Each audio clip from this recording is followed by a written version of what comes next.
Sziasztok! Ma az ikerlángoknak nézzük meg a helyzetét, a kapcsolatuk jelenlegi állapotát, hogy mit lehet róla tudni, hogy vannak ők, milyen aktualitások vannak náluk, milyen érzelmi, lelki állapotban vannak. Az én tudásom és ismereteim szerint, illetve ahogyan én értelmezem, az kizárólag egy férfi és egy nő kapcsolata lehet, és nem feltétlenül jelenti azt, sőt egyáltalán nem azért jön létre, hogy ők egy emberiségon megvalósuló párkapcsolatot alkossanak, legalábbis nem életre szólót, és nagyon ritka az, hogy nekik közös gyermekük születik. Tehát ők nem kifejezetten ezért jönnek, nekik egészen más, a láthatatlan világgal összefüggő feladataik vannak, ezért magasabb rendű, mármint úgy értem, hogy a másik világhoz kapcsolódó feladatok vannak a háttérben, amit nehéz emberi hétköznapjaink szintjén megvalósítani, megoldani. Cserébe viszont olyan élményekben van részük, ami másik embernek nem.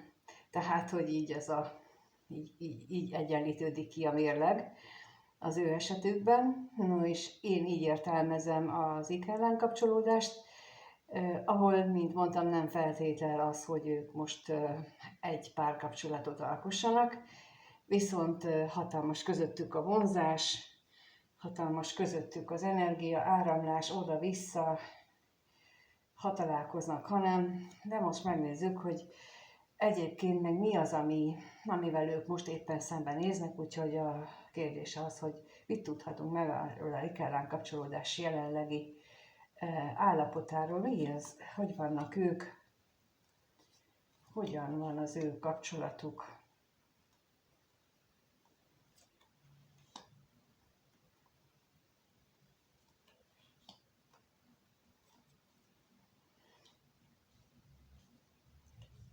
Ahogy raktam ki, közben az jött már, hogy ez mindketten érzik, hogy azt a bizonyosságot, hogy ez a kapcsolat van, és ez a kapcsolat lesz, és hogy ez a kapcsolat valójában a kettejüknek az otthona, ez a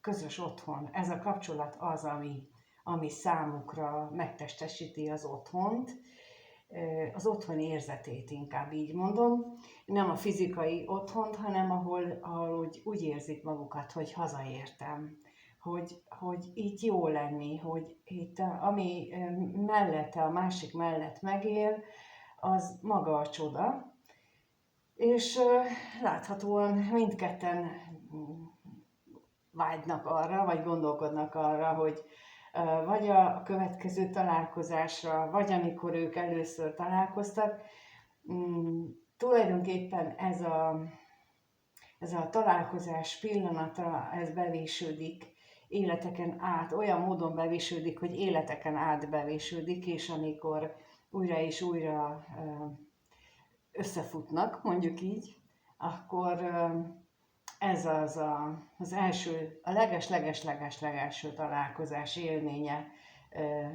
ismétlődik meg valamilyen módon, egy illattal, egy mozdulattal, egy mondattal, egy gesztussal, és ez az, ami aktiválja ezt a kapcsolódást, és azért aktiválódik minden életben, hogy végre haladjanak előre. Na, megnézzük egyébként akkor, hogy itt mit tudhatunk meg előre a gondolatról.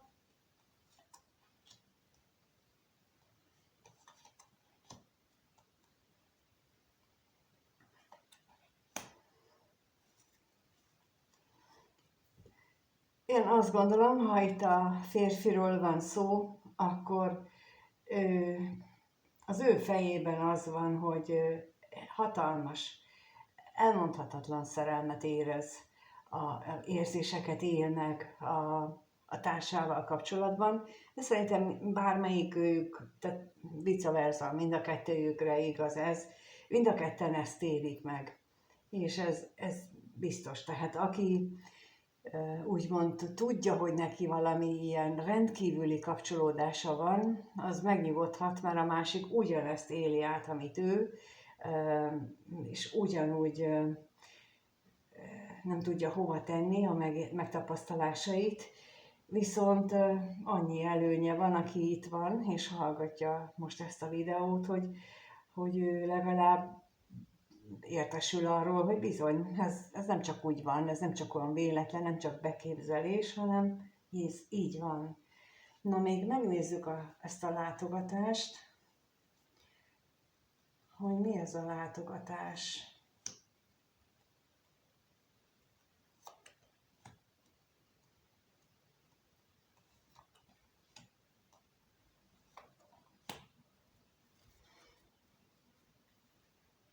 Ez a látogatás iránti vágy, ez mindig ott van. Tehát, hogy a találkozás, hogy ők újra és újra találkozzanak.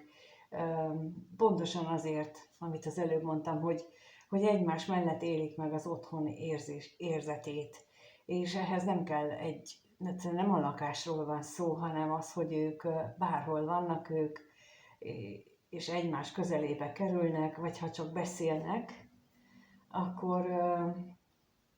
akkor már megtapasztalják ezt, és emiatt van az, hogy ők folyamatosan arra a találkozásra vágynak, hogy együtt legyenek.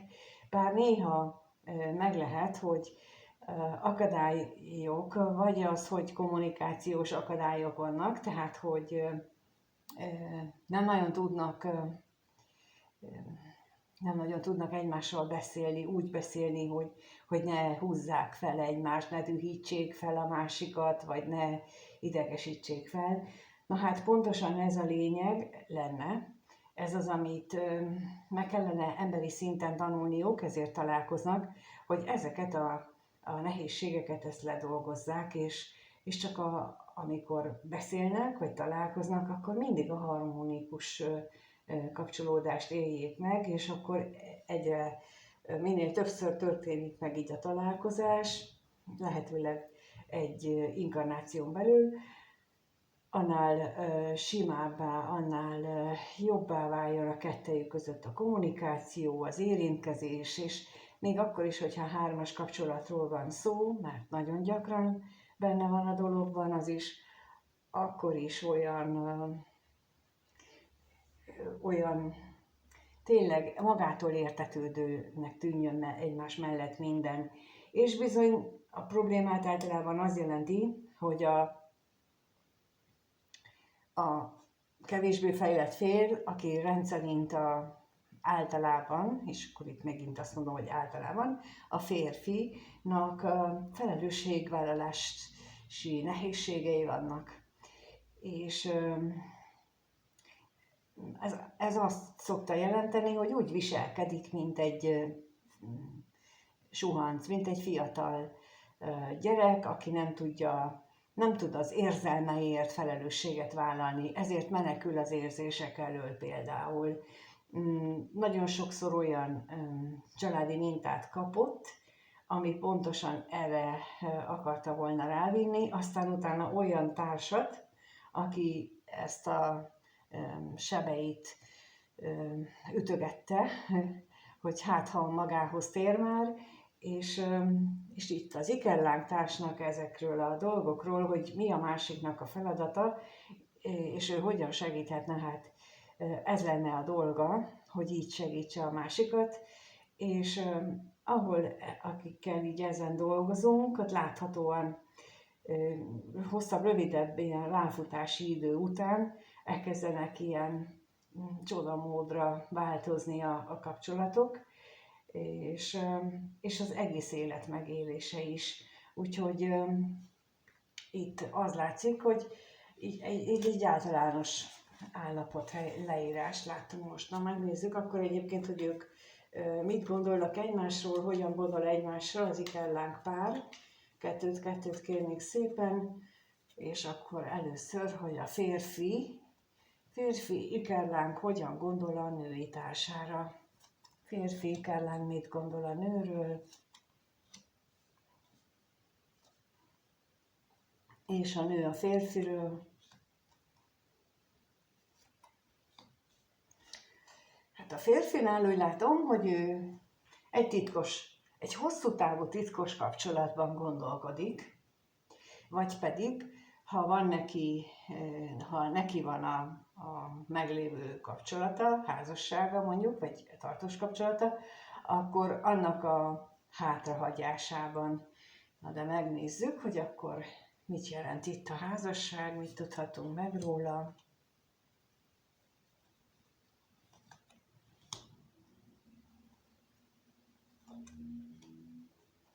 És a tolvajról.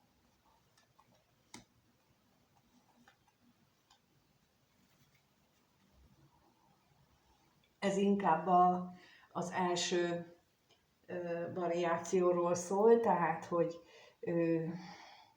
abban a kapcsolatban, ahol él, abban nagyon magányos, nagyon más vágyai vannak, mint amit a hétköznapokban megél, viszont az ikellánggal való kapcsolatát ilyen titkos kapcsolatként tudja elképzelni, bár egyeseknél lehet, hogy a meglévő gyerekek miatt, és itt kisgyerekre gondolok, tehát a 20 év fölöttiek azok, bár valóban mindig a gyerekünk marad, de azok már nem tekintem így ilyen szempontból a gyerek kategóriába.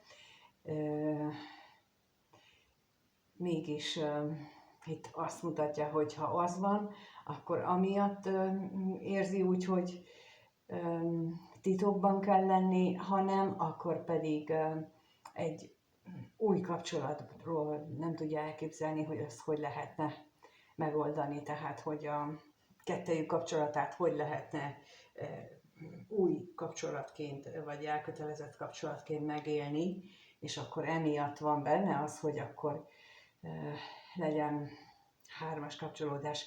És akkor itt már az előbb ugye mondtam azt, hogy gyakran van az, hogy nem tudnak felelősséget vállalni. A hármas kapcsolatban szinte mind a hármajukra jellemző, hogy egyikőjük sem tud igazi felelősséget vállalni, mert akkor legalább az egyik már tudná azt mondani, hogy no hát én velem ezt nem. És ez hiányzik mind a háromnál, hogy na hát én velem ezt nem, mert ha bármelyikőjük a három közül ez a felelősségvállalás, ez a valódi én magamért felelősséget vállalok állapot, amikor meghúzom a határaimat, és azt mondom, hogy na ez már aztán végképp túlmegy mindenen, na akkor már megszűnik a hármas kapcsolat, így vagy úgy, de megszűnik. És akkor megnézzük, a női oldalról látjuk azt, hogy ő, hát ez a női ékerlánk azt gondolja a másikról, hogy nagyon, nagyon üres a kettejük kapcsolata, nagyon nincsen benne semmi olyan, amire ő várhatna. De megnézzük, hogy mi ez a hamisság itt. És a kevés pénz. Lehetséges, hogy gyakori lemondott találkozások, amit ő úgy élnek, hogy már megint hazudott, már megint nem mondta el, már megint, és emiatt azt is gondolja, hogy az nincs is a másikban érzés, nem is érez iránta semmit, de amit szoktam mondani, hogy az, hogy ők mikor találkoznak, hogyan találkoznak, az nem a mi kompetenciánk. Ez amikor aktiválódik az ikerlán kapcsolat, akkor elindul egy protokoll, elindul egy séma szerinti lefutás, és a föntiek irányítják attól függően, hogy milyen energiákat érnek el, és akkor annak megfelelően vannak megengedve a találkozások, hogy változik-e, hogy nekiáll-e egyik másik ójuk a változtatásnak, és akkor ennek megfelelően tud létrejönni, illetve amikor valamelyiknek mindenképpen kell az energia támogatás, akkor pedig úgy is összejön, ha nem akarták. Szóval akkor úgy is úgy adódik. Ez ez az én tapasztalatom, ő viszont nem tudja ezt. Tehát ez a női fél, Ikerláng nem tudja ezt, hanem ő, vagy legalábbis nem akarja így elfogadni, hanem ő azt látja, hogy a másik személy az csak hazudik, meg áltatja őt, meg megvezeti. Szóval ez a abszolút csak emberi szinten megélt kapcsolódás, és hát amíg itt tart valaki, addig nem fog előbbre jutni, akkor csak a kínlódás részét éli meg folyamatosan. Én tudom, hogy van másik megélési lehetőség is, de mondjuk annak kezdetben azért kell érte tenni, meg utána is végig. Na megnézzük akkor, milyen érzések vannak bennük. Kettőt kérek, mit érez a férfi a női ikerláng iránt, és a nő a férfi iránt mit érez.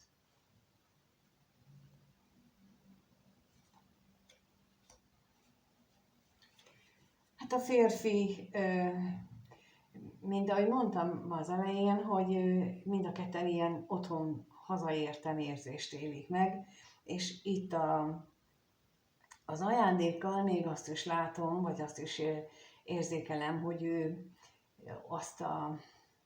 azt az értéket érzi, amit az ember, amikor értékesnek éli meg a családját, a létezését, az egész életét, és ezt éli át mellette, ezt a fajta érzést éli meg. Na most megnézzük ezt, hogy az utazásra mit kapunk. Itt az utazásra vonatkozóan. Utazásra.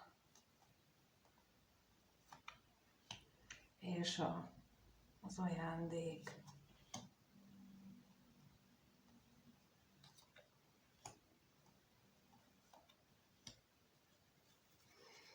És ez akármennyire is úgy éli meg, hogy ha néha a női ikerláng az szomorú, vagy dühös, vagy morcos, mégis ezt az értéket látja a másik szemében, és annak ellenére, hogy mondjuk távolságban közöttük, mégis hatalmas benne a vágy, nagyon vágyik utána, és mint ahogy ez végig látszott itt, hogy a férfi ikerlángban, hát az aktiválódás hatására működik ez a vágyakozás, ez az egésznek a mozgatórugója, a mozgató energiája, ez a vágy, ami ott van kettejük között, és mint mondtam, hogy ezért a kapcsolatért nagyon sokat kell dolgozni, de nagyon nagy a jutalom is, amit különlegességként kapnak cserébe. A női részről pedig azt látom, hogy itt úgy gondolja, hogy állandó kifogások vannak, legalábbis szóban. Na nézzük, mi ez az ellenség.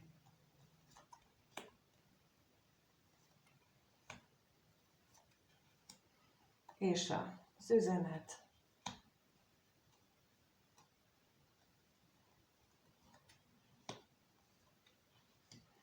Hát itt úgy látom, hogy akinek az energiája itt van, ő folyamatosan tényleg csak a negatív dolgot éli meg ebből, most is. Az látszik, hogy ő, mint ahogy mondtam, a kifogásokat érzi, az, hogy itt nem működik kettejük között, hogy már biztos nincs is igazából kapcsolat közöttük, mert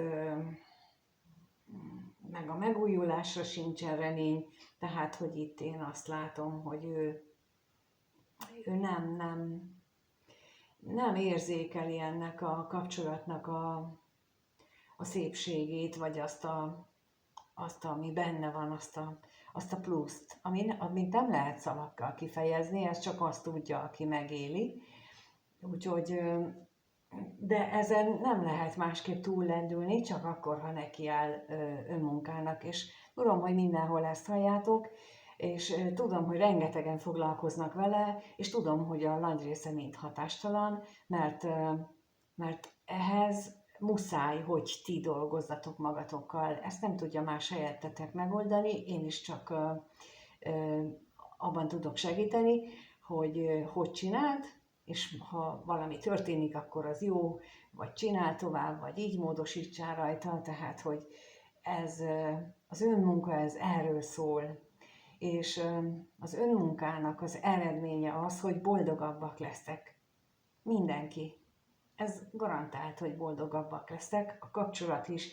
Akármilyen ritka lesz, akármilyen ritkán lesz találkozás, mégis az egész kapcsolat egyfajta más boldogságot ad. És még ha nincs, akkor is. Tehát, hogy ez így ebből ami itt látható, ebből nem, ezt sem lehet képzelni, hogy lehet ezt boldogan megélni, pedig lehet, és nagyon sokan meg is teszik. Tehát, hogy így én ebben az esetben ezt javasolnám, hogyha ezt eddig nem tudtátok elérni, akkor más módszert kell választani, mert tudom, hogy működik. Tudom, hogy lehet úgy megélni, sőt, elindulnak a csodák is egy idő után, a rezgés szintemelés hatására elkezdik a hétköznapokban is megélni az élet más területein is a csodát az emberek, akik ebben úgy jól előre haladnak, és ez lenne a cél, mert hogy aztán a férfit is ezt fogja előre hozni.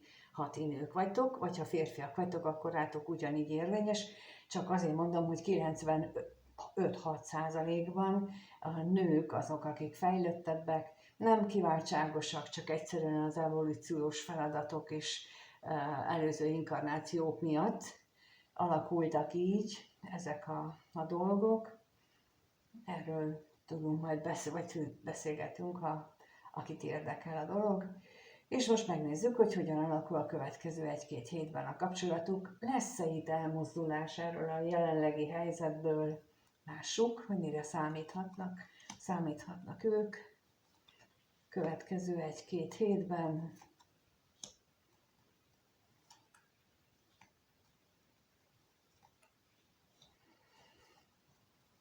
Hát lehet, hogy lehet olyan páros, ahol a női ikerláng az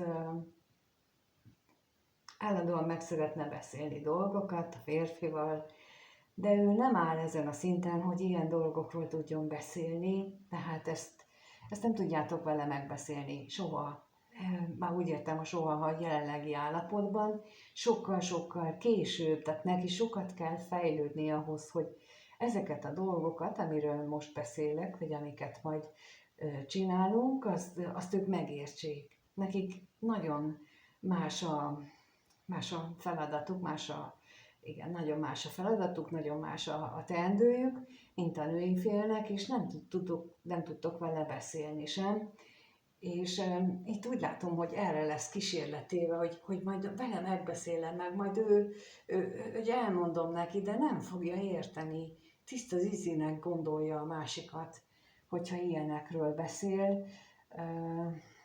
Még akkor is, hogyha úgy csinál, vagy hát valahogy érintőlegesen hallott már ilyesmiről, akkor sem fogja érteni, csak legfeljebb udvariasságból. Na, nézzük itt a hamisságot.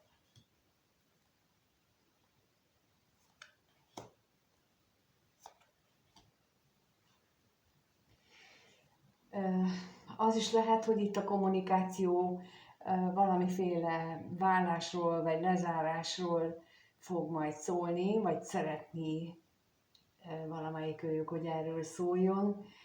Itt továbbra is az a véleményem és az a javaslatom, hogy nem azzal kell kezdeni, mert ha valahol például 3-as kapcsolatról van szó, akkor ott még van megoldandó feladat, és anélkül, hogy az nincs megoldva, anélkül hiába zárja le, akkor jön majd egy másik az életébe, mondjuk a férfi, ha most hirtelen lezárná a kapcsolatot, akkor onnantól kezdve mégsem a női ikerlángot választaná, hanem jönne az életébe egy sokkal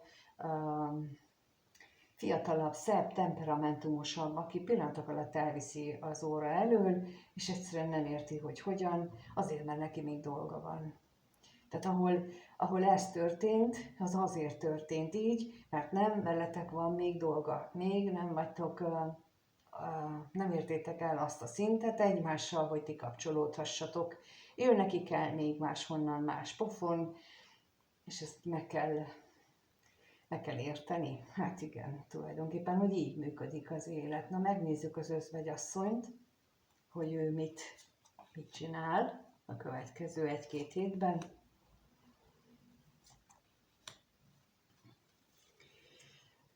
Hát ha itt az jött, hogy siránkozik, de én azt szeretném mondani, hogy ha ti vagytok ilyen állapotban, akkor kérlek ne. Akkor tényleg ne, hanem induljatok el, mert olyan kincs van a birtokotokban, amiről nem tudtok, hogy a sírás helyett jó lenne inkább arra fordítani az energiát, és ezt a kincset kifényesíteni, meg sokszorozni, és hagyni fényleni a világba, és boldoggá tenni mindenkit a környezetetekben, és higgyétek el, hogy tényleg működik, de ezt nem lehet így általánosságban véve elmondani, hogy hogyan működik, de működik. És itt, mivel ezt érzem, hogy legalább az egyik őjük ez a siránkozós energiában van, és valamelyik őjük meg ragaszkodik ahhoz, hogy erről a lezárással kapcsolatos dolgokról beszéljenek, ezért én így nem gondolom, hogy egy ilyen nagyon örömteli időszak ez a következő 1-2 hetes időszak. Minden esetre hasznos lehet, hogyha úgy élitek meg, és főleg, hogyha esetleg én most ezzel a videóval tudtam nektek segíteni, akkor annak meg külön örülök, mert azért csinálom, hogy minél több mindenki ébredjen rá arra, hogy van ilyen lehetőség, és lehet, ezt nagyon-nagyon jól meg lehet élni, és olyan csodák tudnak történni, amikor már beindulnak, amit pillanatnyilag el sem lehet képzelni. Köszönöm, hogy itt vagytok és megnézitek, köszönöm a lájkot, a feliratkozást, ha még nem vagytok feliratkozva, a kommentet, tehát bármilyen visszajelzést, ami mutatja, hogy megnézitek a videót, és hogy van bármiféle reakciótok rá. Ha gondoljátok, hogy egyéni konzultációt, akkor a leírásban ott van az elérhetőségem, rám tudtok írni, és akkor meg tudjuk beszélni, hogy hogyan, mikor. Hogyha ilyen gondolatotok van, hogy ti nektek egy ilyen kapcsolódásotok van, vannak olyan specifikumok, amiről itt nem beszélek, tehát hogy azt úgy könnyen ki tudjuk ott szűrni az egyénibe, úgyhogy várok mindenkit szeretettel, és addig is mindenkinek minden jót kívánok, amíg nem találkozunk. Sziasztok!